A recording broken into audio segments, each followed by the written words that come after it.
দেখ অভিজিৎ, আমাদের রিলেশনটার কোনো ফিউচার নেই। আর তাছাড়া আমি আমার মা বাবার বিরুদ্ধে যেতে পারবো না। তুই যখন ভেবেই নিয়েছিস, ঠিক আছে, আমার কোনো অসুবিধা নেই। তুই আমার থেকে অনেক ভালো কাউকে ডিজার্ভ করিস। It's over.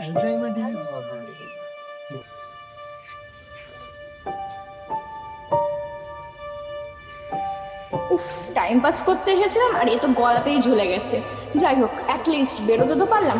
আর অন্য ভালো কাউকে পেলে আমি কেন ওকে ছাড়বো না? যা করেছি ঠিকই করেছি।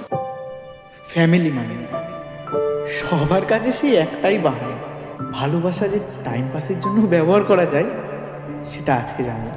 আমিও পারি অভিনয়, আমিও পারি একটা হাসি মুখের পেছনে সব কষ্ট লুকিয়ে থাকতে। একবার চেষ্টা তো করে দেখতে।